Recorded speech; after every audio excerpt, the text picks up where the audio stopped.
Friends, welcome to my YouTube channel. आप सभी लोगों का स्वागत है। अब तक हमने 6 चैप्टर कंप्लीट कर चुके हैं। उम्मीद करते हैं कि आप लोगों ने रिवाइज किया होगा। नहीं किया है तो रिवाइज कर लीजिए, क्योंकि जितना समय आगे बीतेगा उतनी ही प्रॉब्लम आपको फेस करनी पड़ेगी। अगर आपको प्रॉब्लम नहीं फेस करनी है और साथ में अच्छे नंबर गेन करने हैं तो आप जल्दी से रिवीजन कर लें, जिससे कि आगे आने वाले चैप्टर्स पर उसका प्रभाव ना पड़े। तो आज हम चैप्टर नंबर 7 स्टार्ट करेंगे। चैप्टर नंबर 7 का नाम है प्रत्यावर्ती धारा, जिसको इंग्लिश में कहते हैं ऑल्टरनेटिंग करंट। नाम से पता लगता है प्रत्यावर्ती। प्रत्यावर्ती का मतलब होता है प्रत्य जमा आवर्ती। धारा आपको पता है, धारा का मतलब होता है जब कोई आवेश बहता है तो वो धारा बन जाती है। जब तक आवेश रुका हुआ है, प्रभाव दिखा रहा है, स्थिर वैद्युतिकी कहलाती है, इलेक्ट्रोस्टैटिक कहलाती है। लेकिन जैसे ही आवेश प्रवाहित होने लगता है उसको हम क्या कहते हैं? विद्युत धारा कहते हैं। और साथ में बन जाता है इलेक्ट्रोडायनेमिक्स, गत्यात्मक आवेश। चलिए चलते हैं, लेकिन चलने से पहले चैनल को सब्सक्राइब करें, वीडियो को लाइक करें, शेयर करें, बेल आइकन को जरूर दबाएं, जिससे कि आपको नई वीडियो की नोटिफिकेशन मिले। हम बात करते हैं ऑल्टरनेटिंग करंट की। प्रत्यावर्ती, प्रत्य जमा आवर्ती। प्रत्य का मतलब होता है बदलना, आवर्ती का मतलब होता है समय के साथ। यदि किसी धारा का मान समय के साथ उसी आवृत्ति से उसी मान को बार बार रिपीट करके बदलता है तो उसका नाम होता है प्रत्यावर्ती। अगर वोल्टेज है तो प्रत्यावर्ती वोल्टेज होगा, धारा है तो प्रत्यावर्ती धारा कहलाएगी। अब ये किस तरीके से होगा, कैसे संभव होगा? तो इसके अंदर जो घटना होनी है वो घटना है आपके स्वप्रेरण की घटना है। क्योंकि जब हम किसी चीज को घुमाएंगे, घुमाने से क्या होगा, उसमें प्रेरित धारा उत्पन्न होगी। वो प्रेरित धारा ही आपके प्रत्यावर्ती धारा होती है। देखिए किस तरीके से कि हमने मान लिया कि ये हमारा एक समान चुंबकीय क्षेत्र है। केवल रचनात्मक रूप में हम लेके चल रहे हैं, प्रैक्टिकली ये बात पॉसिबल नहीं है, क्योंकि प्रैक्टिकली तो हम मैग्नेटिक फील्ड अलग तरीके से लगाते हैं। जब हम जनित्र की बात करेंगे, जनरेटर की बात करेंगे, जब हम बात करते हैं, बात करेंगे कि भाई किस तरीके से प्रैक्टिकली पॉसिबल है। तो अब हमने क्या किया कि ये हमने एक समान चुंबकीय क्षेत्र लिया और इसके अंदर एक आयताकार कुंडली ली। देखिए इस तरीके से हमने एक आयताकार कुंडली ली, थोड़ा तिरछा करके बना रहे हैं जिससे क्रॉस सेक्शन बन जाए। और ऐसी कुंडली हमने इसके अंदर कंसीडर की और यहां से, क्योंकि जब जैसे पंखे की होती है इस तरीके से है और ये आपका क्लॉक डायरेक्शन के अंदर मूव कर रही है, यानी ऐसे जैसे घड़ी की दिशा मूव करती है। इसके अंदर इसमें एक तार होता है इनका, एक तार होता है आउट का। कौन सा इनका होगा, कौन सा आउट का, इसके बारे में हम बाद में जिक्र करेंगे। लेकिन उससे पहले आप इसको देखिए कि जब ये कोई कुंडली चुंबकीय क्षेत्र के अंदर होगी इस प्रकार से, तो और चुंबकीय क्षेत्र होगा ऐसे, दोनों के इसकी दिशा इसके तल पर खींचा गया लंब समान दिशा में है, तो निकलने वाला फ्लक्स महत्तम होगा। लेकिन चुंबकीय क्षेत्र ऐसे कैसी रहा और कुंडली घूम करके ऐसे हो गई। तो इस कंडीशन के अंदर जो लंब होगा वो नीचे होगा। लंब के और चुंबकीय क्षेत्र के बीच में कोण 90 डिग्री का होगा, फ्लक्स 0 हो गया। अब अगली बात आती है कि कुंडली घूम करके ऐसे आ गई, चुंबकीय क्षेत्र ऐसे है, खींचा गया लंब उधर है, विपरीत दिशा में हो गया, कोण हो गया 180 डिग्री का, फ्लक्स हो गया phi = BA cos 180, cos 180 -1 होता है। और फाइनली अब क्या होगा कि वो ऐसे के बाद में ऐसे आ गया ऊपर 270, cos 270 फिर 0 होता है। लास्ट में जब घूम करके आई, यानी एक कंप्लीट रोटेशन जब कर लिया, एक कंप्लीट चक्र जब कंप्लीट कर लिया तो वो उसी पोजीशन में आए जहां से वो स्टार्ट हुई थी, तो इसको हम चक्र कहेंगे। जिस स्पीड से चलाई जाती है कुंडली वो स्पीड कांस्टेंट होती है, क्योंकि it is driven by A motor, किसी मोटर से चलाई जा रही है। या आप ऐसे कह सकते हैं कि जिन लोगों के घरों में जनरेटर लगे हुए हैं उसमें एक इंजन लगा हुआ है, डीजल इंजन। तो डीजल इंजन क्या होगा, नीचे जो लगा हुआ है जिसको ऑल्टरनेटर कहते हैं, जो बिजली बनाता है उसको एक कांस्टेंट स्पीड से घुमाता है, जब जाकर के ये प्रोसेस हमें मिलता है। तो देखिए कि अब हम ये मान के चलते हैं कि मान लो किसी टाइम पर इसके तल पर खींचा गया लंब चुंबकीय क्षेत्र के साथ में थीटा कोण बनाता है। ये हमारा हो गया वेक्टर ए हो गया, ये हमारा वेक्टर बी हो गया। तो क्या लिखेंगे, अब आप लिखिए, मैं एक दो लाइन लिखा देता हूं। लिखिए, जब किसी आयताकार कुंडली को किसी एक समान चुंबकीय क्षेत्र में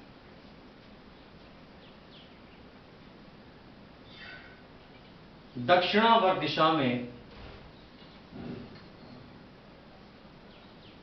घुमाया जाता है, दक्षिणावर्त दिशा में घुमाया जाता है,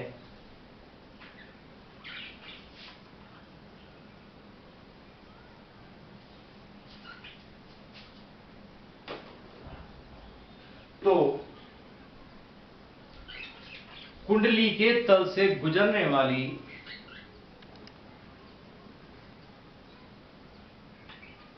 चुंबकीय फ्लक्स रेखाओं की संख्या में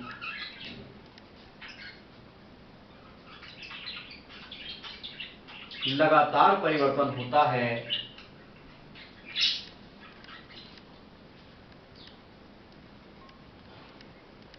जिसके कारण कुंडली में प्रेरित वोल्टेज उत्पन्न हो जाता है।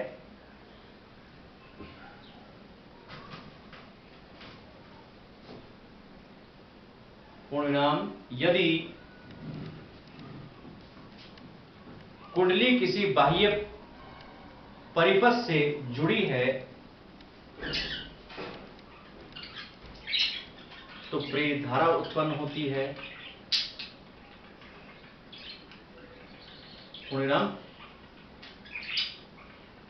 इन दोनों की दिशाएं, इन दोनों का मतलब है प्रेरित वोल्टेज और प्रेरित धारा की दिशाएं फ्लेमिंग के दाएं हाथ के नियम से, फ्लेमिंग के दाएं हाथ के नियम से देखते हैं।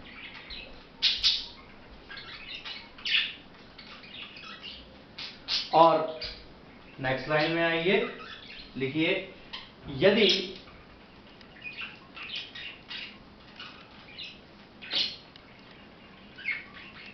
किसी क्षण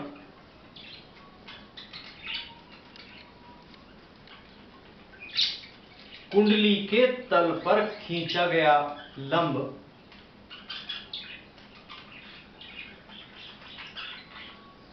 चुंबकीय क्षेत्र के साथ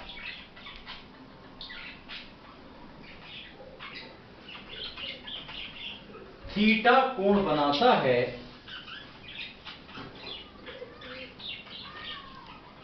तो उस क्षण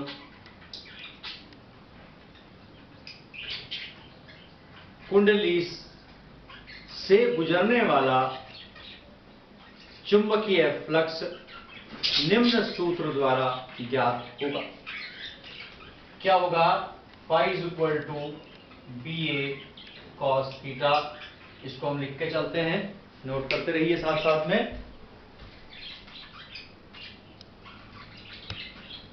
इसके बाद देखिए, आगे लिखिए, माना कुंडली अक्ष के परितः है, ओमेगा कोणीय वेग से घूर्णन कर रही है,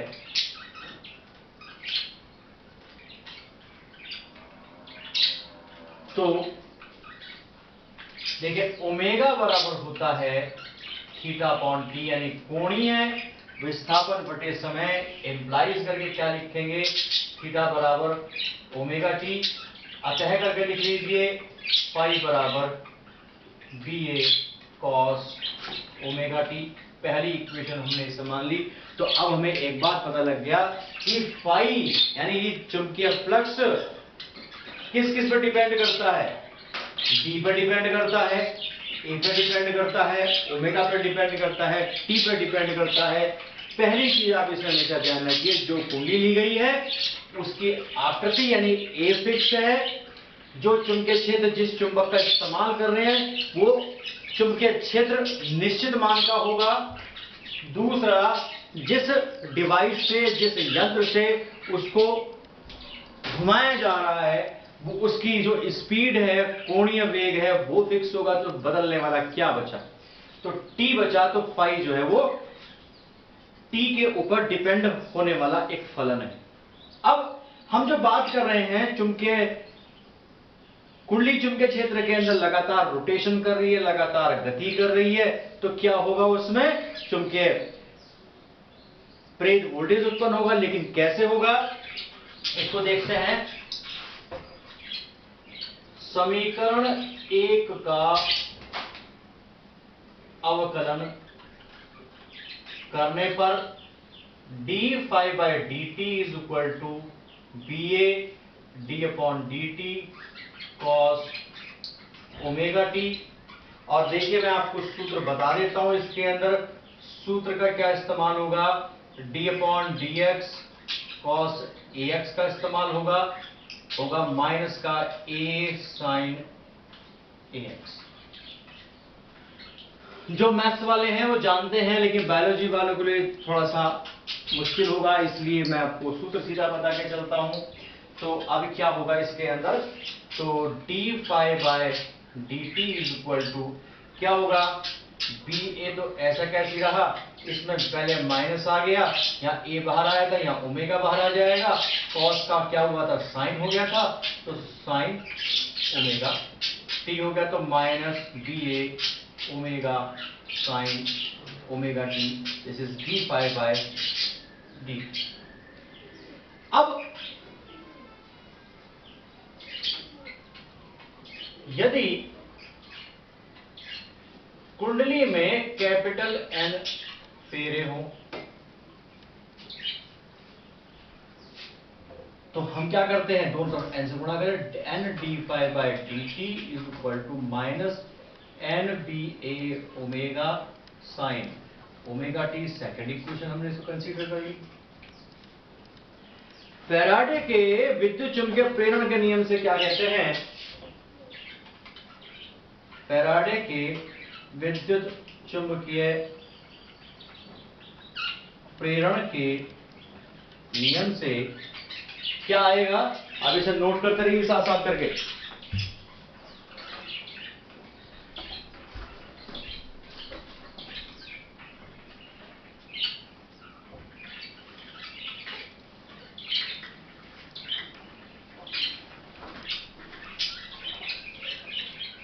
क्या कहता है फैराडे के विद्युत चुंबकीय प्रेरण के नियम से, E बराबर minus n d phi by d t, ये तीसरी समीकरण हो गई।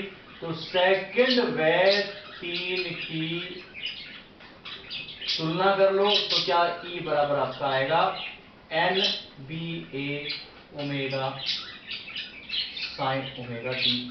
ये हमारी चौथी इक्वेशन, हम इसको मान के चलते हैं। अब बात ये आती है कि जो E का मान है, देखिए ना तो n चेंज हो रहा, जो फेरे एक बार आपने लगा दिए, ना तो वे चेंज हो रहे हैं, ना डी ए ओमेगा कुछ भी चेंज नहीं हो रहा है, चेंज होने वाला है समय। तो हम E के मान को अधिकतम कब कहेंगे, जब हमारा कोण का मान 90 डिग्री होगा। अगर हम ये कहते हैं कि यदि साइन ओमेगा टी बराबर 1 मीन्स ओमेगा टी बराबर 90 डिग्री, या कह सकते हैं थीटा बराबर 90 डिग्री, तो E बराबर E0 अधिकतम मान तो क्या होगा, अतः इसकी जगह रखो E0, इसकी जगह रखो 1 NBA ओमेगा, और समीकरण 4 से देख ले तो क्या लिखेंगे, इसकी जगह E0 को इस्तेमाल करते हैं, तो E बराबर E0 साइन ओमेगा टी।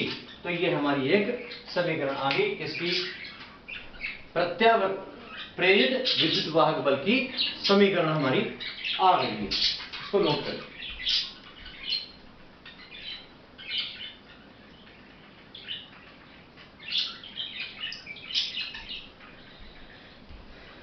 अब नेक्स्ट टाइम लिखिए, यदि कुंडली किसी बाह्य परिपथ से जुड़ी है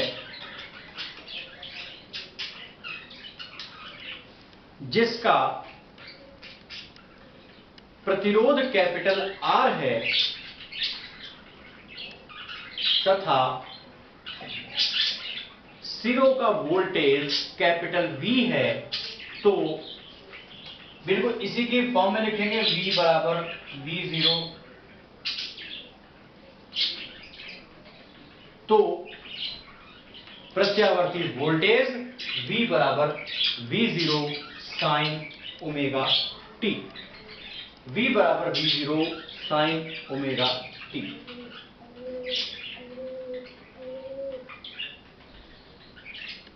समझ में आया होगा।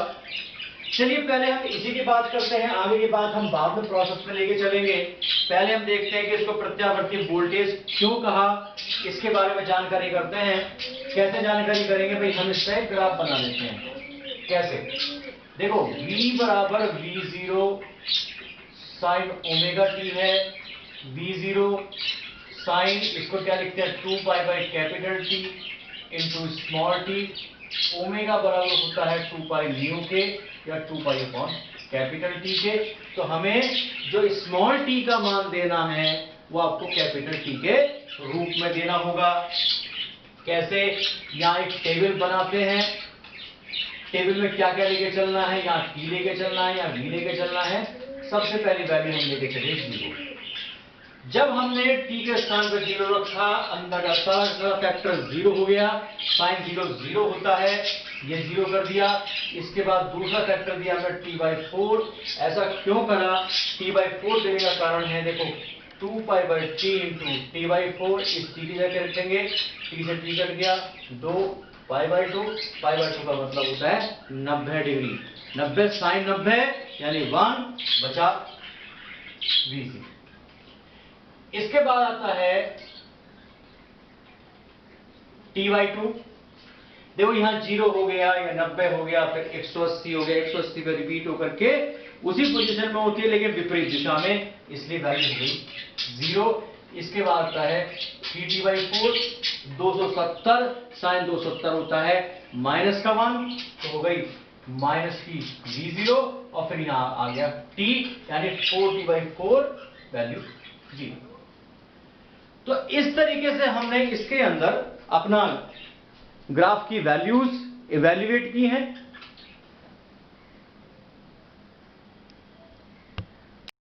ग्राफ कैसे बनाएंगे, ग्राफ बनाने के लिए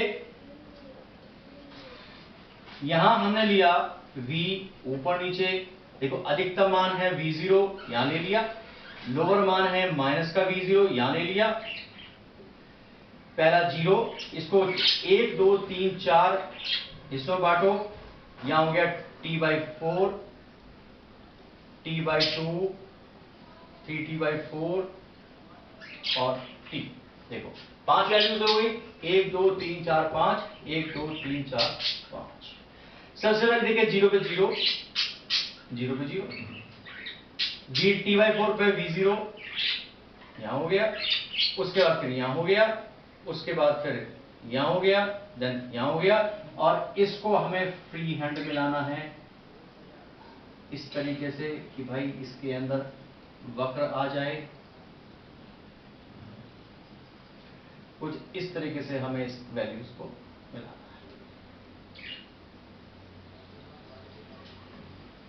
तो ये हमारा ग्राफ हो गया, ये वैल्यू हो गई यहां से यहां तक की V0 हो गई, और ये वैल्यू भी आपकी V0 हो गई यहां से यहां तक की, और V0 को हम कहते हैं अधिकतम मान या शिखर मान कहते हैं। और चूंकि एक चक्र पूरा हुआ है 0 से लेकर के t तक, एक चक्र पूरा हुआ है और वैल्यूज रिपीट हुई हैं, जहां से चला था लौट करके वहीं आ गया, इसलिए इसका नाम आवर्ती दिया गया। जब आप नेक्स्ट साइकिल इसके अंदर बनाने की कोशिश करोगे, वो चक्र भी कुछ आपका इसी प्रकार से होगा। इस प्रकार से अगर हम थोड़ा सा इसको बना के देखें तो हमारा चक्र भी कुछ इस प्रकार से। आप चाहे तो इसकी वैल्यूज को रिपीट कर सकते हैं आगे। तो देखो, पहले पहाड़ आया, फिर खाई आई, तो पहाड़ के बाद खाई, खाई के बाद पहाड़, पहाड़ के बाद खाई। तो आवर्त रूप से ये बदल रहा है, इसलिए इसको हम क्या कहते हैं, प्रत्यावर्ती वोल्टेज कहते हैं। परिभाषा क्या है, परिभाषा सुनिए और लिखते रहिए। प्रत्यावर्ती वोल्टेज वह वोल्टेज है जिसका मान व दिशा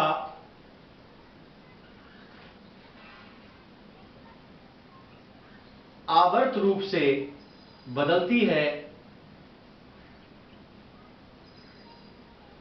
तथा उसी मान व उसी दिशा की एक निश्चित समय के बाद पुनरावृत्ति, पुनरावृत्ति कहते हैं रिपीटिशन, पुनरावृत्ति होती है। तो ये हमारी परिभाषा है। तो हम आज एक टॉपिक को लेकर चले, उसको पूरा का पूरा हमने समझाने की कोशिश की है, और इसको आप करिए क्योंकि ये बेसिक है, यही आपके इस चैप्टर के अंदर पूरा का पूरा काम आएगा। ये सूत्र जो काम आएंगे, तो अभी धारा के बारे में जिक्र नहीं किया, इसका नेक्स्ट वीडियो में जिक्र करेंगे। आज केवल आपको इसी को रिपीट करना है, इसी को नोट करना है, प्रॉब्लम नहीं आएगी। लेकिन अगर आप वीडियो को स्टार्टिंग से लेकर के एंड तक देखेंगे, वीडियो कैसी लगी इस बात को कमेंट बॉक्स में बताएं, फीडबैक दें, और साथ में रिवीजन करते रहें, जिससे प्रॉब्लम ना आए। अब हम मिलेंगे नेक्स्ट वीडियो में नेक्स्ट टॉपिक के साथ में। इतने मेरे साथ बने रहिए, हंसते रहिए, मुस्कुराते रहिए। Thank you for watching.